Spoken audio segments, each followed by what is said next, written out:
प्रभु राम देव भगवान अल्लाह खुदा ईश आदि नाम एक ही शक्ति के हैं। वो कैसा है, कहां है, कैसे मिलता है, किसने देखा है? ये प्रश्नवाचक चिन्ह पूर्ण रूप से हटाने के लिए अवश्य सुनिए जगत गुरु तत्वदर्शी संत रामपाल जी महाराज के अमृत वचन, सर्व पवित्र धर्मों के पवित्र शास्त्रों के आधार पर।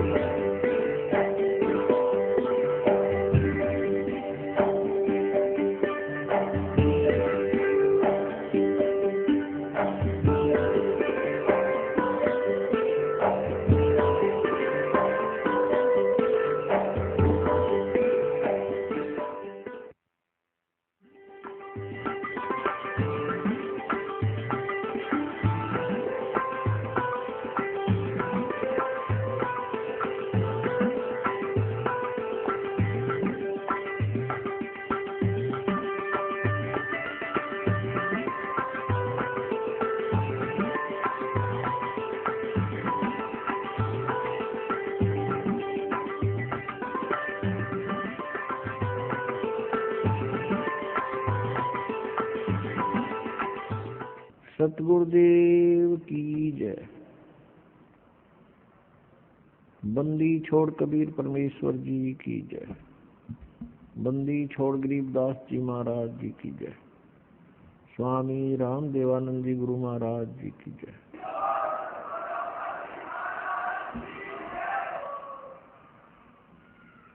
गरीब नमो नमो सतपुरुष को नमस्कार, गुरु की नहीं सुर नर मुनिजन साधुमा संतों सर्वस्वी नहीं। सतगुरु साहेब संत सब डंडो तुम प्रणाम।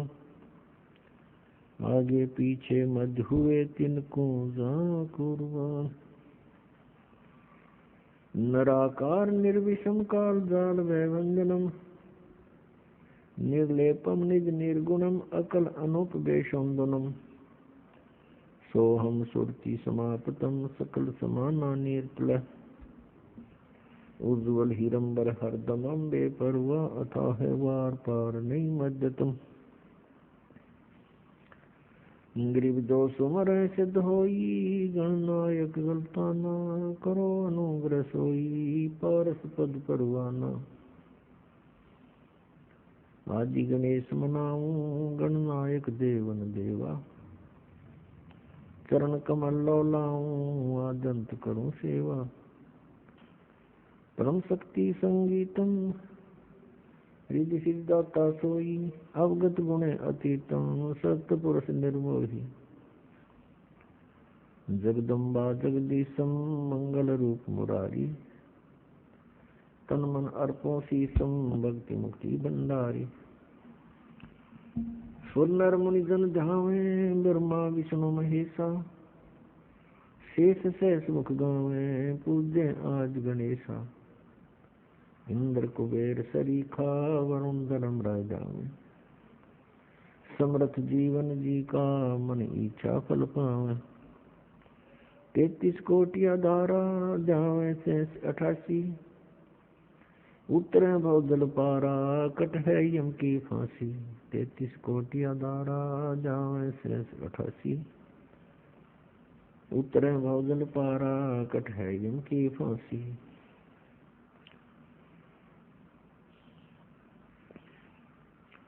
कर जोड़ूं विनती करूं धरूं चरण पर शीश।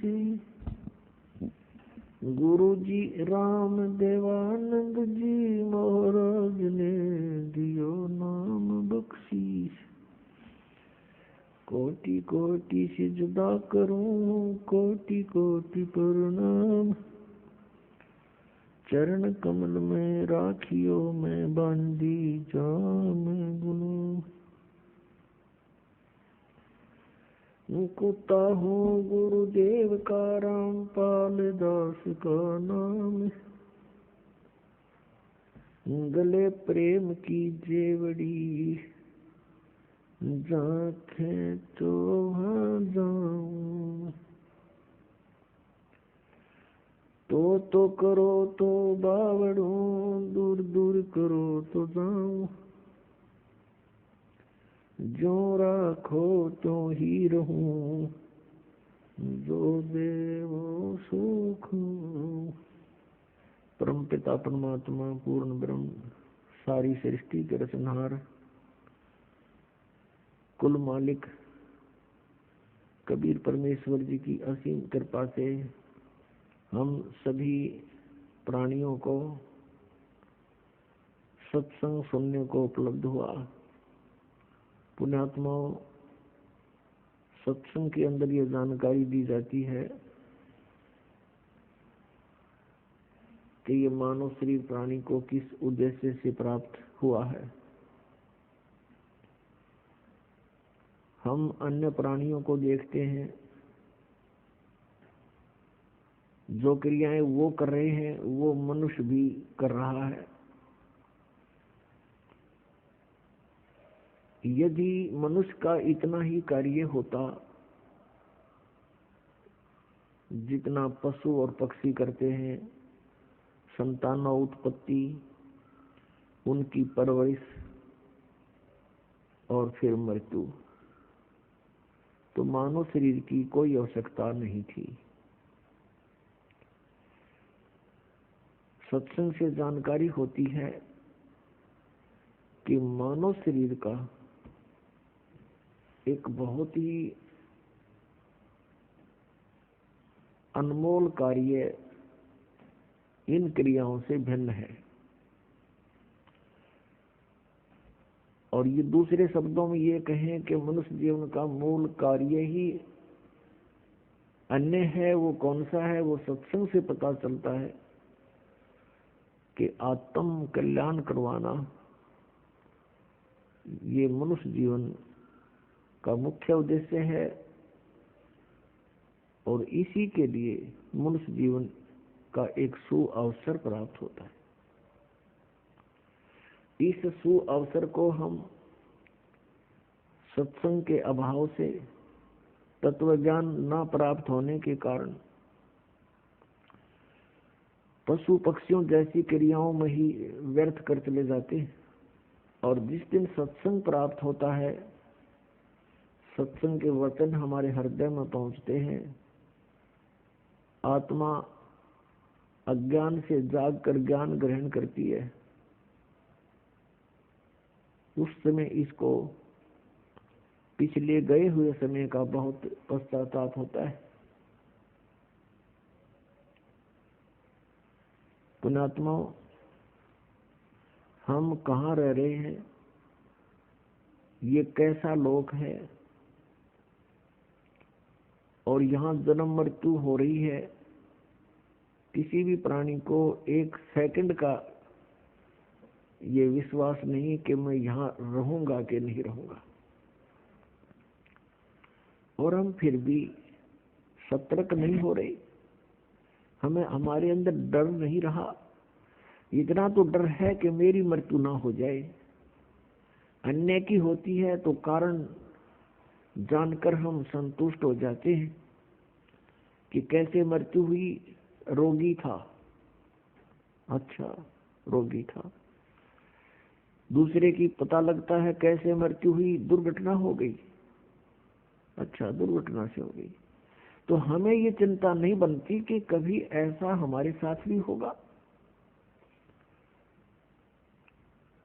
तो ये सब कारण क्या है?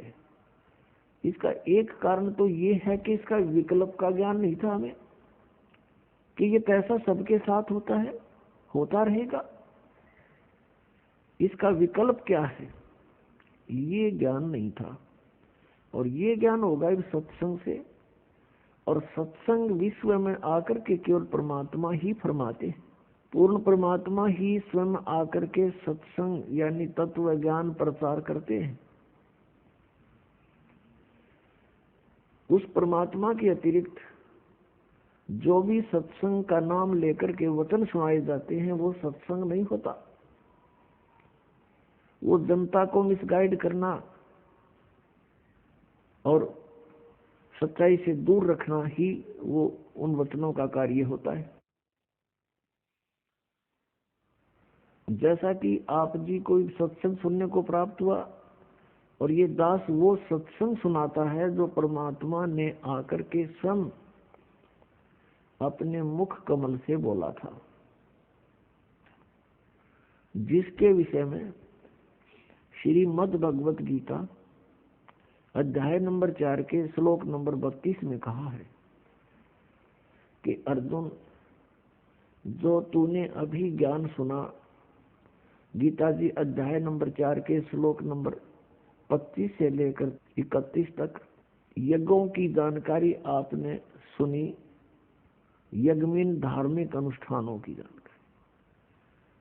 तो कोई किसी प्रकार से साधना करता है, कोई किसी प्रकार से कोई देवताओं की पूजा करता है, कोई केवल स्वाध्याय ही करता रहता है, कोई प्राणायाम करके ही संतुष्ट है, कोई अहिंसावादी तीक्ष्ण व्रत रखता है, जैसे मुंह पर पट्टी बांध के नंगे पैरों घूमना। और ये सभी साधक अपनी अपनी क्रियाओं को पापनाशक जानते हैं। पापनाशक का अर्थ है परमात्मा प्राप्ति। जब जीव के पापनाश हो जाएंगे, यानी ये शुद्ध हो जाएगा, तब तो परमात्मा मिलेगा। तो कहने का भाव ये है कि चौथे अध्याय के 32वें श्लोक में जो बताया है कि सभी साधक अपनी अपनी साधनाओं को सत्य मानकर यानी पापनाशक जानते हैं। यदि इनको ये पता चल जाए कि साधना व्यर्थ है तो कोई भी ना करे, उनको तुरंत त्याग देगा। तो यहाँ चौथे अध्याय के 32वें श्लोक में बताया है कि जो 25 से लेकर 31 तक धार्मिक अनुष्ठानों की जो जानकारी है, यज्ञों की, इस प्रकार के विस्तार के साथ धार्मिक अनुष्ठानों की जानकारी सच्चिदानंद घन ब्रह्म की वाणी में विस्तार के साथ कहे गए हैं। यहाँ चौथे अध्याय के 32वें श्लोक में श्रीमद् भगवत गीता में के मूल पाठ में लिखा है कि ब्रह्मणे मुखे। यह अनुवादकर्ताओं ने गड़बड़ कर दी, ब्रह्मणे मुखे का अर्थ कर दिया इन्होंने। ब्रह्मणे मुखे का अर्थ गलत कर दिया, वेद की वाणी कर दिया, जबकि इसका अर्थ बनता है सच्चिदानंद घन ब्रह्म की वाणी। ब्रह्मणे मुखे का अर्थ सच्चिदानंद घन ब्रह्म की वाणी बनता है। श्रीमद् भगवत गीता अध्याय नंबर 17 के श्लोक 23 में इन्हीं अनुवादकर्ताओं ने ब्रह्मणे का अर्थ किया है सच्चिदानंद घन ब्रह्म। वहां ठीक कर दिया, क्योंकि यहाँ विचलित हो गए। तो चौथे अध्याय के 32वें श्लोक में सच्चिदानंद, इस ब्रह्मणे मुखे का अर्थ जाने सच्चिदानंद घन ब्रह्म की वाणी में। यहाँ पर मुखे शब्द लिखा है, ब्रह्मणे मुखे। मुखे का अर्थ होता है जो वाणी परमात्मा ने स्वयं यहाँ धरती पर प्रकट होकर अपने मुख कमल से बोली है, वो है तत्व ज्ञान कबीर वाणी। उस कबीर वाणी में, यहाँ लिखना था, उस कबीर वाणी में विस्तार के साथ कहे गए हैं। और उनको जानने के बाद फिर तू सर्वथा कर्म बंधन से मुक्त हो जाएगा। तो सच्चिदानंद घन ब्रह्म ने स्वयं आकर के अपनी वाणी में जो ज्ञान दिया है, वो ज्ञान है, शेष अज्ञान है। जैसे अभी तक हम अज्ञान आधार से सुना करते थे कि श्री ब्रह्मा जी, विष्णु जी, शिव जी ये अजरो अमर हैं, सर्वेश्वर हैं, इनके कोई माता पिता अर्थात जनक नहीं है। ये अज्ञान था, सत्संग नहीं था। जबकि इनकी जीवनी में लिखा है कि ये नाशवान है, इनकी जन्म मृत्यु होती है, दुर्गा इनकी माता है और काल रूपी ब्रह्म इनका पिता है। तो ये अज्ञान था। अब यहाँ थोड़ा सा प्रमाण देना पड़ेगा, नहीं तो भक्त प्रथम बार इस बात को सुनेगा कि ब्रह्मा विष्णु में इस नाशवान है, इनकी जन्म मृत्यु होती है, तो बिदक जाएगा और हो सकता है फिर ये कभी वचन भी ना सुने। उसका दुर्भाग्य होगा, क्योंकि सच्चाई से दूर भागना नहीं चाहिए। सच्चाई को धैर्य पूर्वक सुनना चाहिए, फिर विचार करना चाहिए कि सचमुच ये कितना सत्य है और सत्य है तो फिर सत्य के लिए हम भटक रहे हैं। सत्य मिला और हमें अपना कल्याण हुआ। अभी तक हम असत्य में भटक रहे थे, असत्य साधना कर रहे थे, असत्य ज्ञान सुन रहे थे, असत्य परमात्माओं पर आश्रित थे। अब हमें सत्य मिलेगा तो ग्रहण करेंगे, हमारा सबका मोक्ष हो जाएगा। अब देखिएगा, थोड़ा प्रमाण दिखाते हैं श्री देवी पुराण में। देखिएगा, श्रीमद देवी भागवत गीता प्रेस गोरखपुर से प्रकाशित है। इसके कौन है संपादक? हनुमान प्रसाद पोदार चिमनलाल गोस्वामी। और ये गीता प्रेस गोरखपुर से प्रकाशित है, मुद्रित भी वहीं से है। गीता प्रेस प्रकाशक एवं मुद्रक हैं गीता प्रेस गोरखपुर, गोविंद भवन कार्यालय, कोलकाता का संस्थान। इसके 123 पृष्ठ को ही पढ़ेंगे, इसमें बहुत से संशय दूर हो जाएंगे।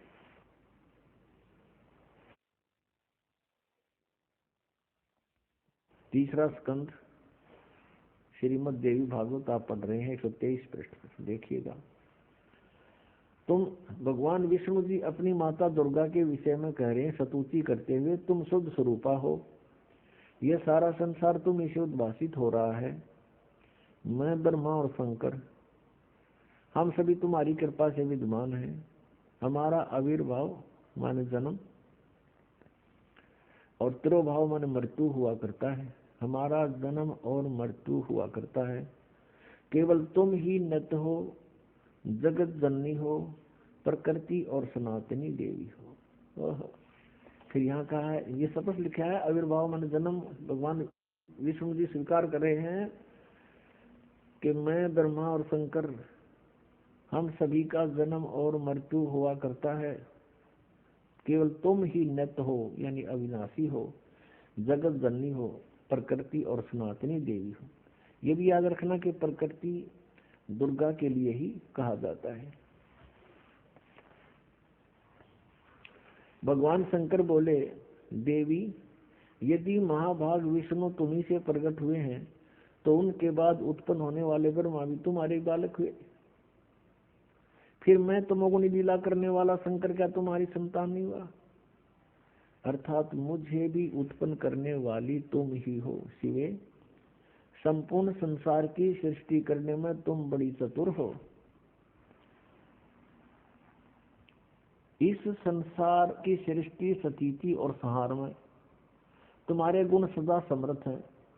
उन्हीं तीनों गुणों से उत्पन्न हम ब्रह्मा, विष्णु एवं शंकर नियमानुसार कार्य में तत्पर रहते हैं। पुण्यात्माओं, इस श्रीमद देवी भागवत यानी देवी पुराण ने चंद पंक्तियों में ये 5 कंसेप्ट क्लियर कर दिए।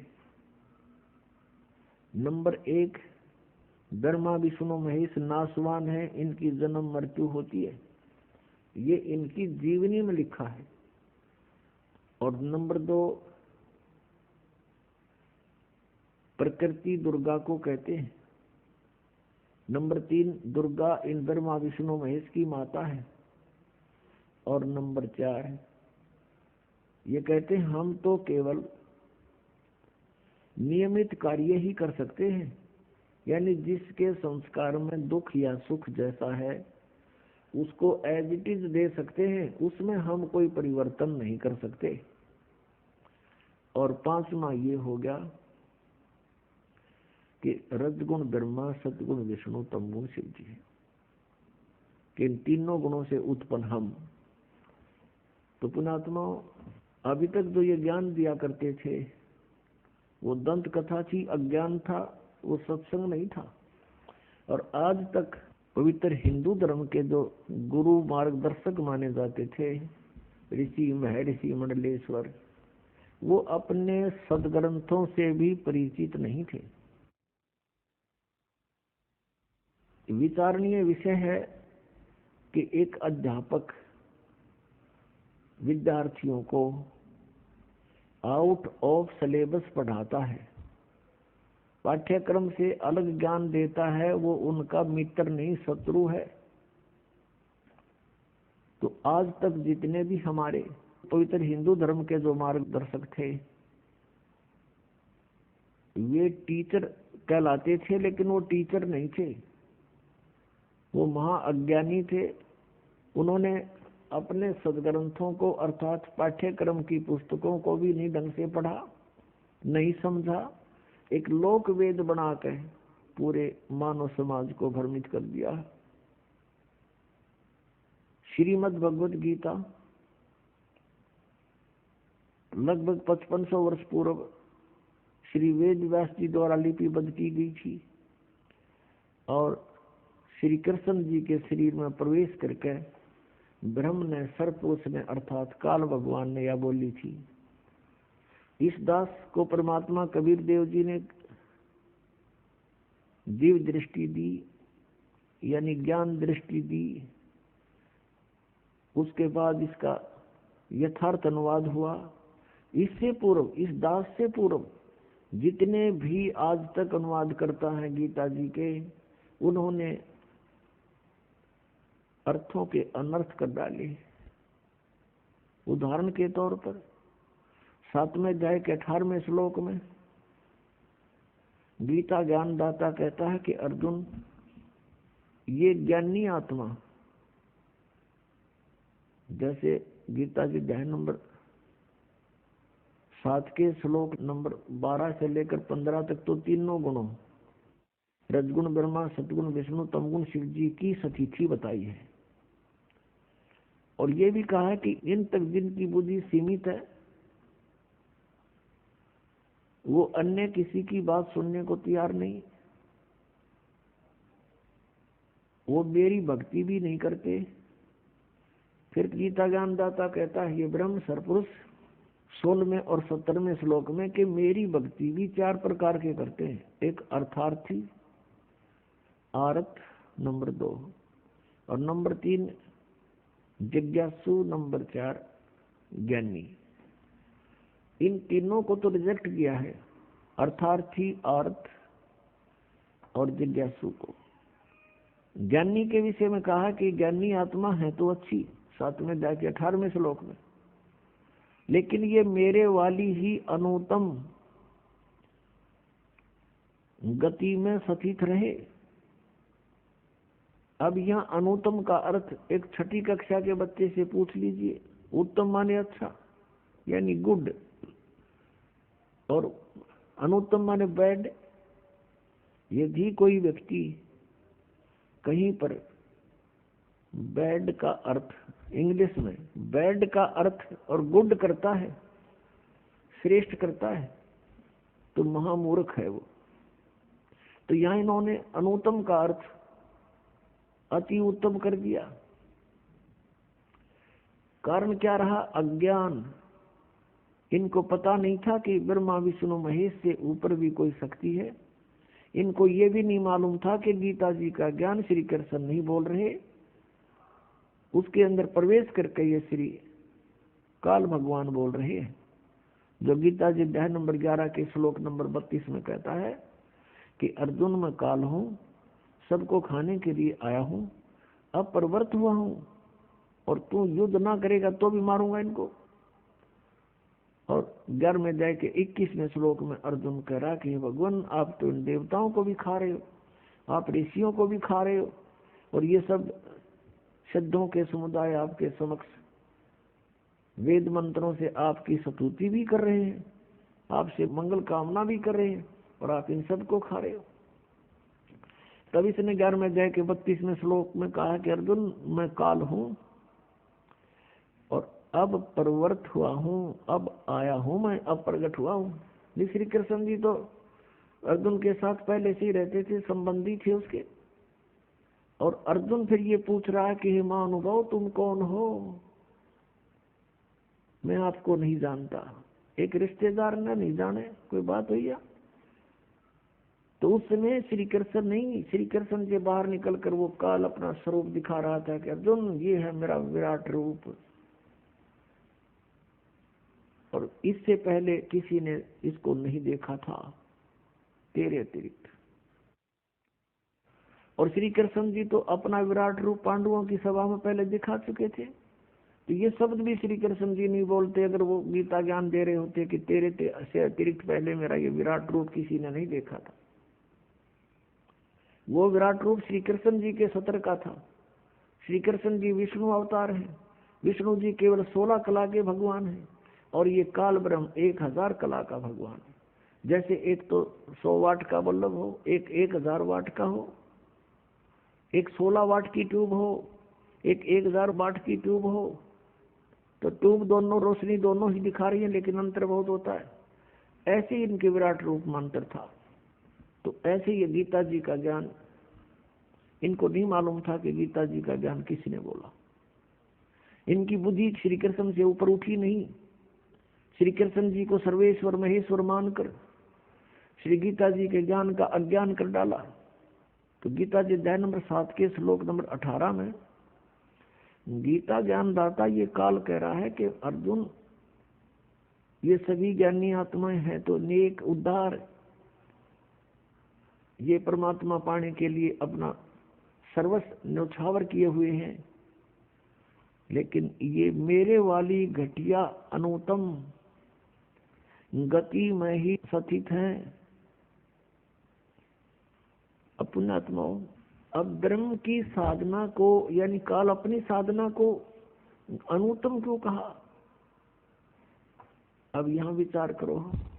श्रीमद् भगवत गीता ज्ञानदाता गीता अध्याय नंबर 4 के श्लोक नंबर 5 और 9 में,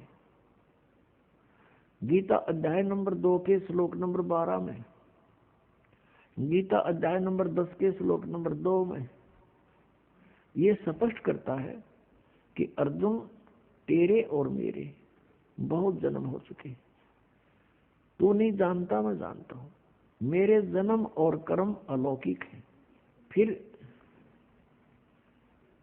गीता ज्ञानदाता स्वयं कहता है कि अर्जुन 8वें अध्याय के 13वें श्लोक में कि मेरी भक्ति कर, और मेरी भक्ति का जो मंत्र है श्रीमद् भगवद गीता अध्याय नंबर 8 के श्लोक नंबर 5 और 7 में और 13 में, अध्याय 8 के 13 में, ये इसका निष्कर्ष समझो ऐसा है कि गीता ज्ञानदाता कहता कि अर्जुन, तू मेरी भक्ति कर, युद्ध भी कर और मुझे प्राप्त होगा।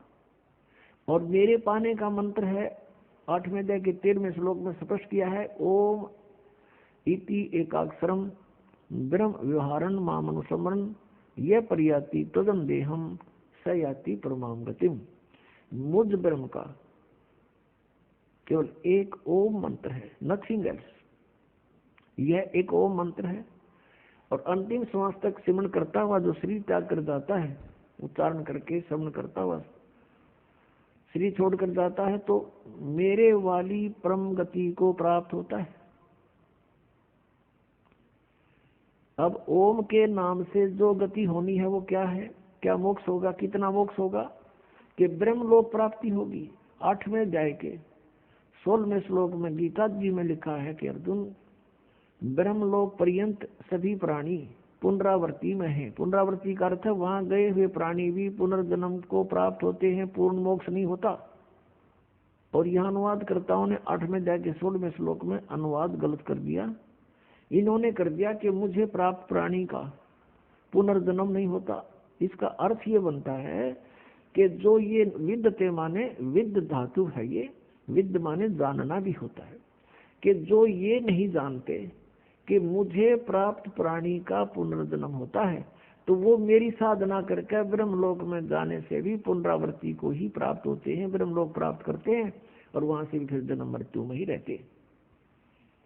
यदि यहाँ इनके अनुवाद को सही माने गीता अनुवादकर्ताओं का कि मुझे प्राप्त प्राणी का, गीता ज्ञानदाता कह रहा है कि मुझे प्राप्त प्राणी का पुनर्जन्म नहीं होता। ये गीता जी अध्याय नंबर 4 के श्लोक 5, 9, गीता अध्याय नंबर 2 का श्लोक 12 और गीता अध्याय नंबर 10 का श्लोक 2 ये झूठे हो जाते हैं कि ये कहता है मेरे भी जन्म मृत्यु हो, तेरे साधक के भी, यानी तू मेरा साधक है तो तेरे भी जन्म मृत्यु होंगे अर्जुन। तो यहाँ इन्होंने अर्थों के अनर्थ कर डाले। अब गीता जी अध्याय नंबर 17 के श्लोक नंबर 23 में कहा कि ओम तत्सत इति निर्देश है ब्रह्मण त्रिविध समर्थ है। ब्रह्मण माने सच्चिदानंद गण ब्रह्म का 3 मंत्र के ओम तत्सत मंत्र की साधना का निर्देश है। नथिंग एल्स, और कोई मंत्र नहीं उस परमात्मा के पाने का, यानी पूर्ण मोक्ष कराने का। अब गीता जी अध्याय नंबर 8 के श्लोक नंबर 1 में अर्जुन ने पूछा कि आपने 7वें अध्याय के 29वें श्लोक में जिस तत्ब्रह्म के विषय में कहा कि तत्ब्रह्म को जानकर, सारे धातम को जानकर और पूरे सब कर्मों से परिचित प्राणी केवल जरा और मरण से मुक्ति पाने के लिए प्रयत्न करते हैं, वो संसार की किसी वस्तु की इच्छा नहीं रखते। तो 8वें अध्याय के प्रथम श्लोक में पूछा कर किम तत्ब्रह्म, वो तत्ब्रह्म, वो परमात्मा कौन है, वह परमेश्वर कौन है। 8वें अध्याय के तीसरे श्लोक में गीता ज्ञानदाता ने कहा कि वो परम अक्षर ब्रह्म है, यानी गीता ज्ञानदाता से कोई अन्य है वो।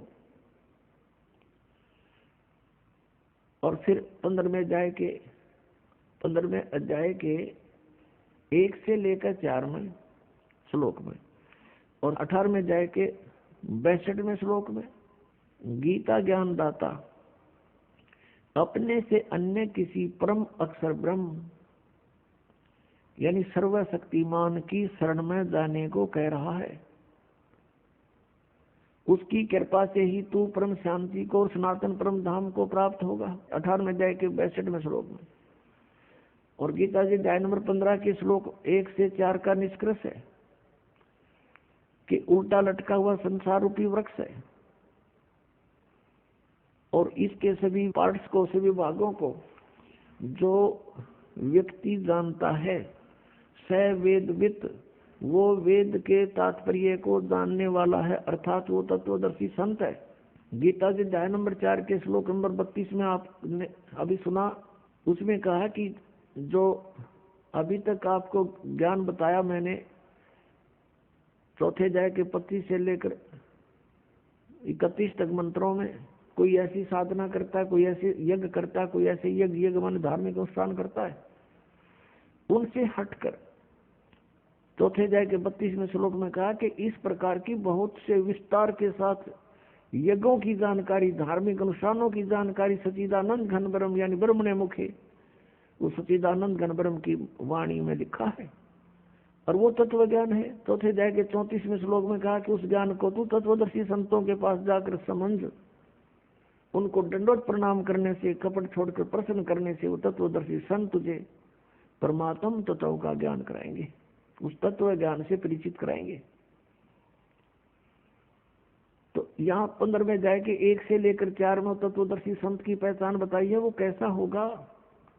ऊर्ध्व मूलम अधः शाखम अश्वत्थम प्राहु अवम छंदासी यस्य प्रणानी ये तम वेद स वेदवित। ऊपर को जड़ वाला, नीचे को तीनों गुण रूपी शाखा वाला, ये एक अविनाशी पीपल का वृक्ष तुल जानो, इस संसार रूपी वृक्ष समझो, और इसके पत्ते आदि सभी विभाग हैं, छंद हैं, और यह तम वेद इस अज्ञान में छुपे हुए इस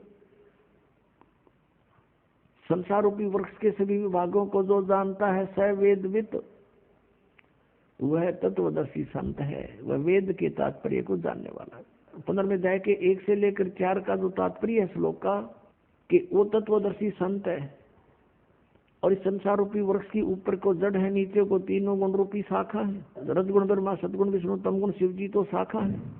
गीता ज्ञानदाता कहता है कि इसके बारे में तत्वदर्शी संत बताएंगे।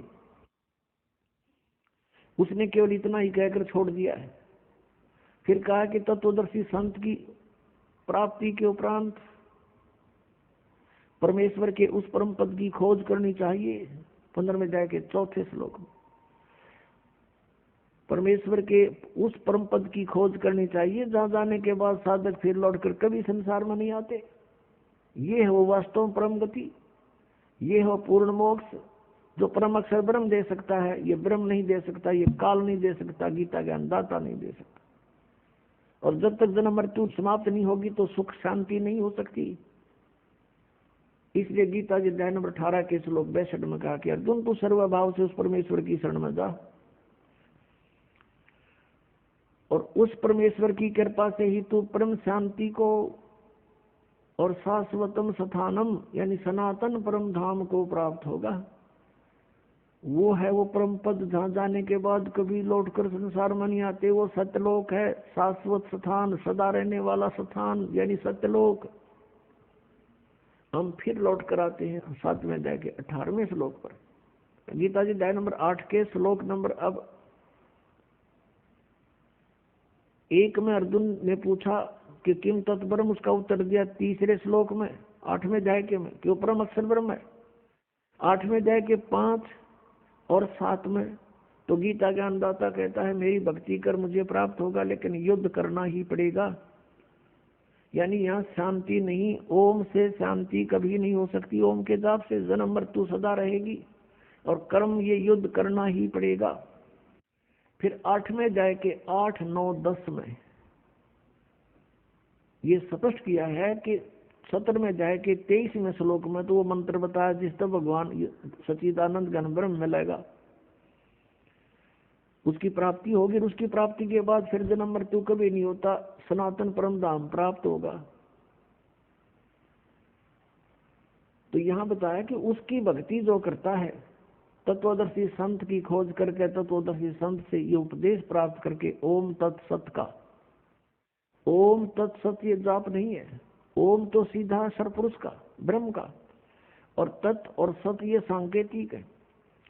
तत् है ये अक्षर पुरुष का, और सत है ये परम अक्षर ब्रह्म का, परम अक्षर पुरुष का, जो 8वें अध्याय के 3रे श्लोक में जिसके विषय जानकारी दी। श्रीमद् भगवद गीता अध्याय नंबर 15 के श्लोक नंबर 16 और 17 में 3 पुरुष हैं, सरपुरुष अक्षर पुरुष।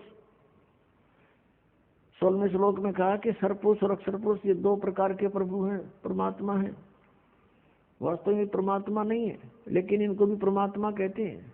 ये इनके अंतर्गत जितने प्राणी हैं और इनके सभी के स्थूल शरीर यानी नाशवान है, ये भी नाशवान है, दोनों प्रभु यानी पुरुष, और इनके अंतर्गत जितने प्राणी वो भी नाशवान है। जीवात्मा तो किसी की भी नहीं मरती, वो तो गधे कुत्ते की भी ना मरती।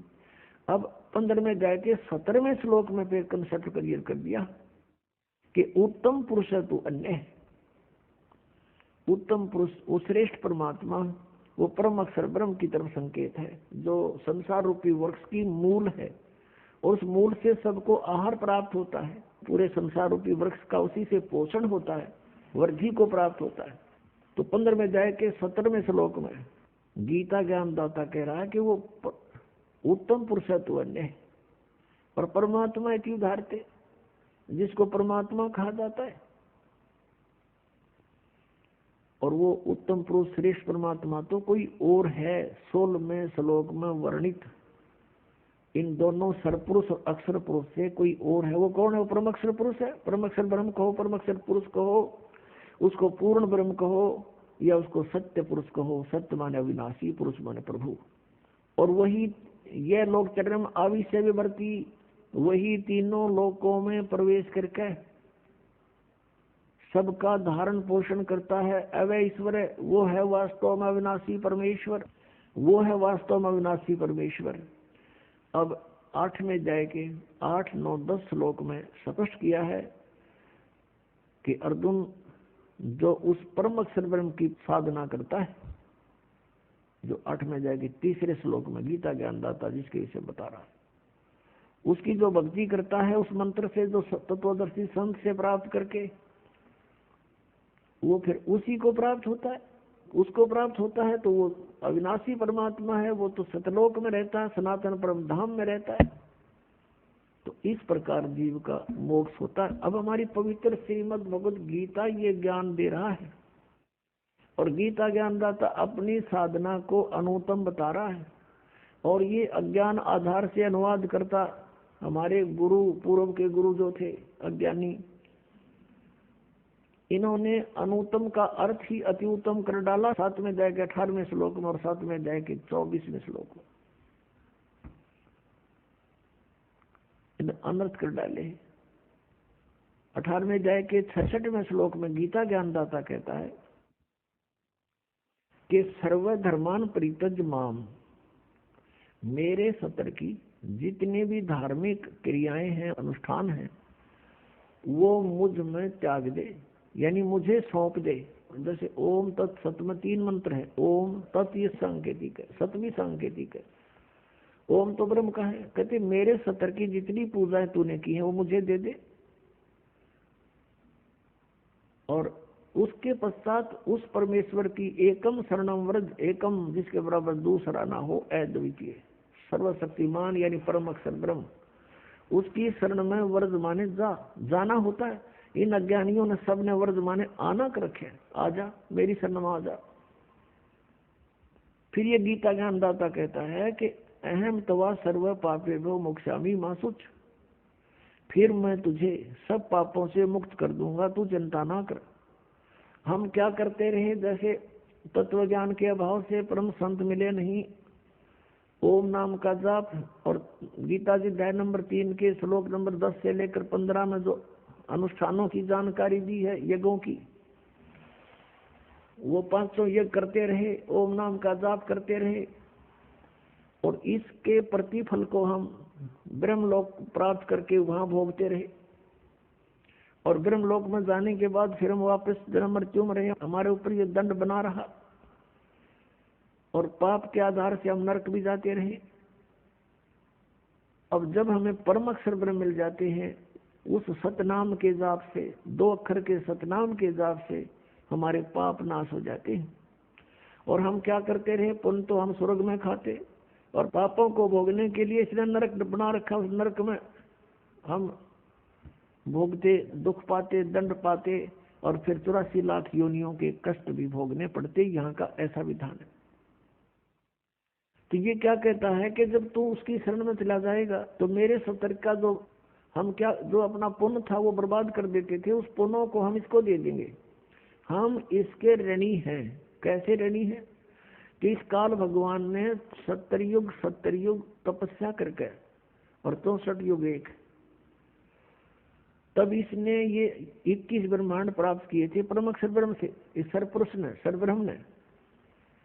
और ये आप देख रहे हैं पृथ्वी कैसे घूम रही है, ये स्वयं भी घूम रही है ऐसे, और ये ऐसे भी घूम रही है। हम इसमें अपनी गलती से, अपनी मर्जी, इसके साथ बैठकर आगे इसके विमान में, यहाँ आगे हम 16 शंख कोश की दूरी पर। अब यहाँ आने के बाद इसने हमारा दुरुपयोग किया। हम जो पूंजी लेकर आए थे, हम बड़े सेठ साहूकार के पुत्र थे, परम अक्षर ब्रह्म के पुत्र पुत्री थी, और हम बहुत धनी थे। हम अपनी पूरा पूंजी लेकर साथ आए थे। उस पूंजी को इसने टैक्स लगाया हमारे ऊपर। ऊपर स्वर्ग रखे, जैसे महास्वर्ग बना रखा ऊपर, उसमें रखे, और वहाँ के चार्जेस रख दिए, इतने चार्ज होंगे प्रतिदिन के। तो ये उससे अपना काम चला रहा है। अब जैसे इस पृथ्वी पर हम आए, ये पृथ्वी घूम रही है विमान की तरह, तो इसका जो चार्ज इसने रख रखा है वो चार्ज हमसे लेता है। अपने आत्मा जैसे एक बार ये दास यहाँ से दिल्ली से पुणे गया था जहाज में, एयरप्लेन में, तो वहां से वहां तक का किराया लगभग 6000 रुपये था, और उसके अंदर ही सारा चाय पानी खाना सारी व्यवस्था करते हैं। और वो 2.25 घंटे लगे वहां से दिल्ली से लेकर पुणे तक के। 2.25 घंटों के उसने 6000 रुपये चार्ज किए। और हम बैठे इसके विमान में, किराया कितने दिन तक, तो ये कहता मेरा किराया दे मुझे, जब छोड़ूं तुझे। हम फिर इसका किराया दे देंगे इसको। अब फिर हम इसके जो पूंजी को बर्बाद करते थे वो ना करके इसका जितना चार्ज है इस भक्ति का, इसके 70 की भक्ति का, इसको दे देंगे। फिर ये हमें गधे कुत्ते सुअर नहीं बनाएगा या बांध कर नहीं रखेगा। इसलिए 18वें अध्याय के 66वें श्लोक में ये गीता ज्ञानदाता सरपुरुष है, श्री कृष्ण में बोल रहा है। ये ब्रह्म है, ये काल है, 21 ब्रह्मांड का स्वामी है। हम इसके लोक में यहाँ रह रहे हैं। तो ये कह रहा है कि मेरे सतर की सर्वधर्मान परित्यज माम, 18वें अध्याय के 66वें श्लोक, मेरे सतर के सभी धार्मिक अनुष्ठान पूजाएं मुझे दे दे, मुझे त्याग दे, छोड़ दे, मेरा ऋण मुक्त हो, मेरा कर्जा दे। फिर एकम शरणम व्रज, फिर उस सर्वशक्तिमान परमात्मा की शरण में व्रज माने जाओ, परम अक्षर ब्रह्म की शरण में जाओ। और इन अज्ञानियों ने सबने अनुवाद कर रखा आओ, यानी गो माने जाना होता है, अंग्रेजी का वर्ड है। और कोई गो माने आना लिखता है, कितना विद्वान होगा वो, अंडरस्टूड है। और इन अज्ञानियों ने ऐसा कर रखा, आज तक हम आंखें बंद करके इनको महाविद्वान मानकर इनकी सब अज्ञान और ज्ञान को हम स्वीकार करते रहे, सत्य मानते रहे। इन्होंने हमें डबो डाला। अब श्रीमद् भगवत गीता में श्री कृष्ण जी का कोई रोल नहीं है, ये पूरा रोल काल का है। काल ये सरपुरुष है, किस ब्रह्मांड का स्वामी है, और इसने यहाँ सांप लगा हुआ 1 लाख मानव शरीरधारी प्राणियों का निताहार करने का, जिस कारण से इसने हमें अज्ञानी बना करके यहाँ बाई फोर्स रोका हुआ है, बलपूर्वक रोक रखा है। सब कार्य बलपूर्वक करवाता है। हमारे अंदर ऐसा इसने फीड कर दिए गुण कि हम ये प्राणी विवश होकर के उनके बस कार्य करता। जैसे कोई शराब भांग पी लेता है, फिर उस जीव के बस का नहीं रहता, वो कैसी गतिविधि करे। तो ऐसे हमारे साथ इसने कर रखा है। बच्चे उत्पन्न कराता है, खाता है। आप जैसे कसाई बकरियों को इकट्ठा छोड़ देता है, वो संतान उत्पत्ति करते हैं अपनी वासना के वश होकर के, और उन बच्चों में उनकी खूब ममता भी होती है, और काल उनको कसाई खाता है और वो उनको अपने बच्चे मानते रहते हैं। यही सतीथि परमात्मा कबीर जी ने बताई कि तुम यहाँ कसाई के लोक में रह रहे हो, इस काल के लोक में रह रहे हो, और यहाँ तुम्हारी जन्म मृत्यु कभी समाप्त नहीं हो सकती, और ये दुख तुम्हें सदा बने रहेंगे। चाहे स्वर्ग में जाओ चाहे माँ स्वर्ग में जाओ, इसके में वहाँ पूरा होते ही समय वापस फिर यहाँ लौट कर आना पड़ेगा। तो प्रसंग चल रहा है कि हम यहाँ उसी पर आते हैं कि 7 में जाके 18वें श्लोक में गीता ज्ञानदाता ने अपनी साधना, अपनी गति को भी अनुत्तम कहा है, अश्रेष्ठ कहा है, क्योंकि जन्म मृत्यु मिटे नहीं, पूर्ण मोक्ष हो नहीं सकता, सनातन परम धाम प्राप्त नहीं हो सकता, और सनातन परम धाम प्राप्त हुए बिना शांति नहीं हो सकती। तो वो गति फिर व्यर्थ है, यूजलेस है, अनुत्तम है, घटिया है। इसका उदाहरण देते हैं। क्या बताते हैं? परमात्मा कबीर देव जी ने अपना तत्व ज्ञान अर्थात सच्चिदानंद घन ब्रह्म की वाणी स्वयं आकर के बोली है, और वही ज्ञान आदरणीय गरीबदास साहिब जी में फीड करके उनके मुख कमल से बाहर निकलवाया है। उसमें क्या बताया है? 72 सोनी अक्षय करी, चुनक ऋषि सुवर एक, ये दे धारे जोरा फिरे, ये सभी काल के भेख। 72 अक्षौणी अक्षय करी, क्षय माने नाश कर दिया 72 अक्षौणी का। किसने? चुनक ऋषि स्वर एक, चुनक नामक एक ऋषिवर ने, ऋषिश्वर देख कितनी गहरी शब्द लाया हमारे लेकिन इनके साथ। एक तो ऋषि सिंपल, एक ऋषिश्वर, ऋषियों में भी श्रेष्ठों से भी श्रेष्ठ। उस ऋषि के ये लक्षण हैं क्या? कि 72 अक्षौणी मानदाता चक्रवर्ती राजा की 72 अक्षौणी का नाश कर दिया, खा गया। अक्षय करी 72 अक्षौणी अक्षय करी, चुनक ऋषि सुवर एक, ये दे धारे जोरा फिरे, ये सभी काल के भेख। दे धारे जोरा, जोरा माने मौत। जिनको तुम ऋषि महर्षि मानते थे, परमात्मा कहते हैं,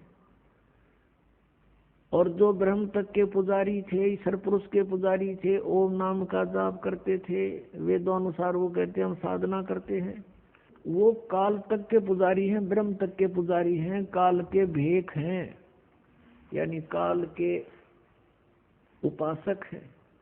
भेख होता है उपासक समूह, उसमें से ये एक है। कहते हैं या दे धारे जोरा फिरे, तुम ऋषि समझो, ये तो एटम बम फिरे हैं शरीरदारी, ये मौत फिरे चलती फिरती, जरा सा कोई कह दे उसमें फूक दे, ऐसी सिद्धियों से युक्त है ये, अब तुम ऋषि में ऋषि मानते हो उनको।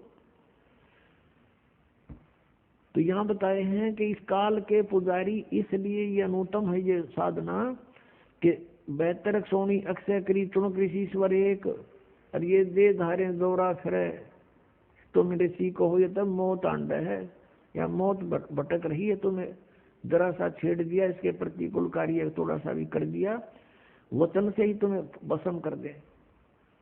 और ये सभी काल के भेख हैं। दुर्वासा को पेता समझ न आई नीचे, 56 करोड़ यादव कटे मची रुधिर की कीचे। परमात्मा बता रहे हैं कि दुर्वासा को पे तहा और समझ न आई नीच। देखा हम तो दुर्वासा जैसा न महर्षि तो माने थे, और परमात्मा इनको नीच कहता है। यदि ऐसे नीच थे, कैसे थे कि 56 करोड़ यादव कटे और मची रुधिर की कीच। कीच माने गारा, कीचड़े। ये दे धारे दौरा फिरे सभी काल के भेख है। अब एक समय अभी दोनों उदाहरण सुनाते हैं आपको। अब ये जैसे चुनक ऋषि थे, ये ज्ञानी आत्मा थी। अब फिर आते हैं हम 7वें अध्याय के 16 और 17 और 18 पर। इसमें लिखा है कि 4 प्रकार के साधक मेरी साधना करते हैं। ब्रह्म कह रहा है, गीता ज्ञानदाता सरपुरुष श्री कृष्ण में प्रवेश का बोल रहा है। कह रहा कि मेरी साधना नहीं, ब्रह्म साधना भी 4 प्रकार की करते हैं। नंबर 1 आर्थ, अर्थार्थी और जिज्ञासु और ज्ञानी। आर्थ तो होते हैं जो संकट निवारण के लिए वेद मंत्रों के द्वारा ही कोई अनुष्ठान करते हैं। अर्थार्थी वो होते हैं जो धन लाभ के लिए, अपने व्यवसाय में बढ़ोतरी के लिए, वृद्धि के लिए वेद मंत्रों से ही कुछ जंतर मंत्र करते हैं वो, और किसी और अन्य किसी ग्रंथ से कोई सहयोग नहीं लेते। और तीसरे जिज्ञासु, जैसे ये दोनों परमात्मा की चाहने वाली आत्माएं घर से बाहर निकली, भद्र पुरुष और संतों को मिले, ऋषि महर्षियों से मिले, उनसे ज्ञान प्राप्त करके और स्वयं ही वक्ता बन गए, परमात्मा पाने की चेष्टा नहीं करी। उन जिज्ञासुओं ने ज्ञान ग्रहण करने की इच्छा में जीवन व्यर्थ कर दिया और वक्ता बनकर सुनाने लग गए। ये भी तीनों व्यर्थ बताए हैं। और चौथा ज्ञानी, ये चौथी प्रकार का जो ज्ञानी है, इसके विषय में कहा कि ये मुझे पसंद है और इसको मैं पसंद हूं, इसको मैं अच्छा लगता हूं और ये मुझे अच्छा लगता है। कौन कहता है? गीता ज्ञानदाता। अब गीता ज्ञानदाता इसको अच्छा क्यों बताते हैं? क्योंकि 7वें अध्याय के 12 से लेकर 15 में तीनों गुणों, रजगुण ब्रह्मा, सतगुण विष्णु, तमगुण शिव जी की साधना करने वालों को गीता ज्ञानदाता कहता है कि ये राक्षस स्वभाव को धारण किए हुए मनुष्यों में नीच दूषित कर्म करने वाले मूर्ख मेरी भक्ति नहीं करते। गीता जी अध्याय नंबर 7 के श्लोक नंबर 12 से 15 में तीनों गुण, रजगुण ब्रह्मा, सतगुण विष्णु, तमगुण शिव जी की जो साधना करते हैं और इन्हीं तक जिनकी बुद्धि सीमित है, वो मेरी भक्ति नहीं करते। ये मूर्ख अपनी भक्ति के विषय बता रहा है। ये 4 प्रकार के करते हैं। इन 4 प्रकार में से भी फिर ज्ञानी को कहता है कि ये ज्ञानी मुझे पसंद है, मुझे अच्छा लगता है, क्योंकि इसने मेरी भक्ति की और इसको मैं अच्छा लगता हूं। क्योंकि ज्ञानी वो होता है जिसको ये ज्ञान हो जाए कि भाई मनुष्य जीवन का उद्देश्य क्या है। उसको उद्देश्य का पता लगता है कि इस उद्देश्य केवल यही है कि मोक्ष हो, जन्म और मृत्यु से छुटकारा हो। और वेदों में लिखा है कि जन्म और मृत्यु का छुटकारा तो केवल परम अक्षर ब्रह्म की शरण में जाने से होगा।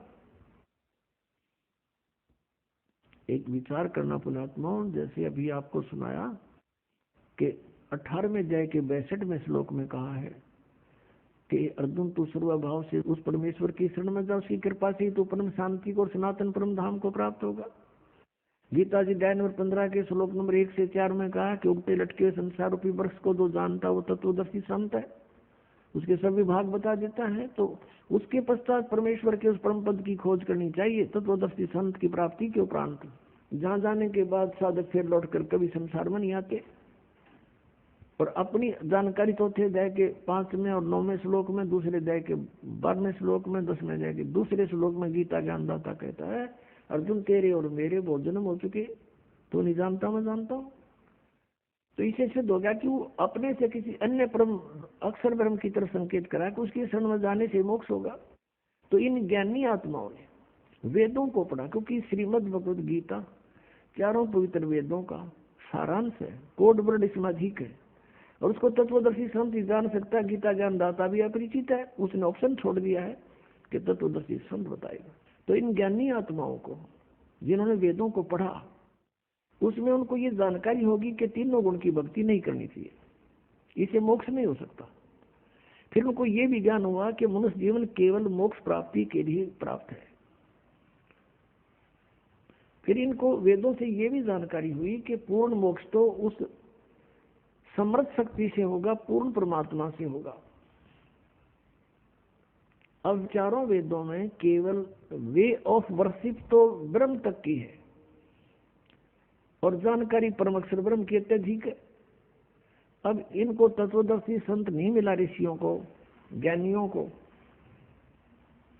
उन्होंने स्वयं निष्कर्ष निकाला श्री ब्रह्मा जी से डिस्कस करके, क्योंकि श्री ब्रह्मा जी को चारों वेद प्राप्त हुए थे सागर मंथन में, और ब्रह्मा जी ने वेदों को पढ़ा जैसा उसने समझा, क्योंकि इनकी बुद्धि ब्रह्म के हाथ में है, काल के हाथ में है।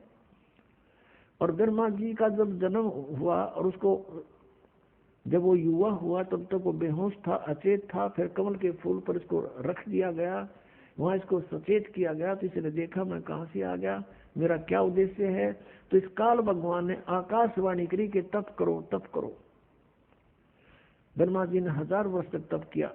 जब इसमें सिद्धि आ गई, उपचारज हो गया, तब इसने आकाशवाणी करी कि अब सृष्टि करो। तो वो जो आकाशवाणी थी वह थी तो ब्रह्म की, इस काल की, सरपुरुष की। और ब्रह्मा ने सोच लिया ये परमात्मा की आकाशवाणी है, तप करना। ये तो इसको वेद प्राप्त होने से पहले आकाशवाणी हो चुकी थी। फिर जब ये तीनों भाई इकट्ठे हुए, इनको आदेश दिया दुर्गा ने कि जाओ तुम सागर मंथन करो। तो दुर्गा जी के आदेश से तीनों ने रजगुण ब्रह्मा सतगुण विष्णु तमगुण शिव सागर मंथन किया। प्रथम बार ये 4 वेद निकले, चारों वेद ब्रह्मा को प्राप्त हुए। फिर ब्रह्मा जी ने पढ़ा, तो ब्रह्मा जी ने वेदों में जैसे यजुर्वेद अध्याय नंबर 40 के मंत्र नंबर 15 में स्पष्ट किया है कि वायु अनिलम बसमांतम अथिदम अमृतम, वायु अनिलम अमृतम अथिदम बसमांतम शरीरम, ओम कर्तु समर किलवे समर और कर्तुम समर। ओम नाम का जाप काम करते करते सिमरण करो, विशेष कसक के साथ यानी श्रद्धा के साथ सिमरण करो, किलबलाहट के साथ, रंकार धुन से। यानी एक ऐसी रंकार धुन, ये नहीं ये नाम देते हैं 5 नाम, उनमें नहीं। रंकार का अर्थ है जैसे मरता हुआ आदमी अपनी जीवन यातना करता है, ऐसे ऐसे इस मंत्र में श्रद्धा रखे जो भी जाप करे। तो कहते हैं फिर और काम करते करते सिमरण करो, ओम नाम का जाप करो। तो ऋषियों ने ये जान लिया कि ओम इज द मंत्र ऑफ कंप्लीट गॉड।